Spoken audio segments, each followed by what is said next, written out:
ఆ రోజు నాకున్న పదవులన్నీ ఇసిరి వాళ్ళ ముఖాన పడేసి తెలంగాణ ఖచ్చితంగా నిలబడాలి, కలబడాలి, సంత రాష్ట్రం కావాలి, అయితే తప్ప దిక్కులేదని ఒక్కనిగా ఒక సైన్యంగా నాతో పాటు పిడికడ మందితో జై తెలంగాణ అని బయలుదేరినాం.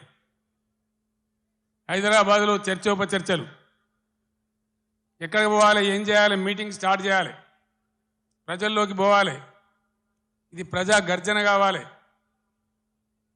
బ్రహ్మాండమైనటువంటి చైతన్యవంతులైన ప్రజలున్న జిల్లా కరీంనగర్ జిల్లా. ఇది పోరాటాల గడ్డ.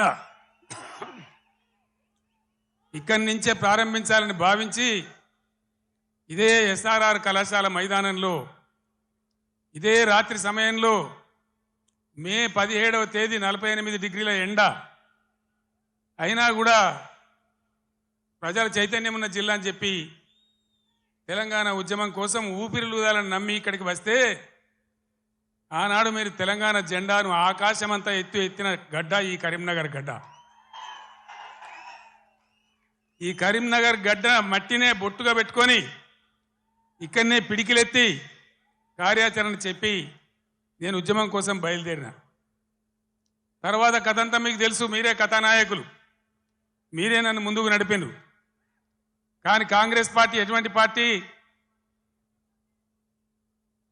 నువ్వెక్కడిదివా, మాతో నువ్వు గెలిచినావు కేసీఆర్, అసలు నీకు లెక్కేంది, నీ బిషాదేంది అని మాట్లాడితే ఆనాడున్న కేంద్ర మంత్రి పదవిని ఎంపీని కూడా నేలకేసి కొట్టి రారా నా కొడుక కరీంనగర్ కన్నా నేను మళ్ళీ ఇక్కడికి వచ్చిన. ఎన్ని కోట్లు ఖర్చు పెట్టినరో, ఎన్ని మాయోపాయాలు చేసినరో, మొత్తం రాష్ట్ర ప్రభుత్వం ఎన్ని గింగిరాలు కొట్టిందో మీకు తెలుసు నాకంటే ఎక్కువ.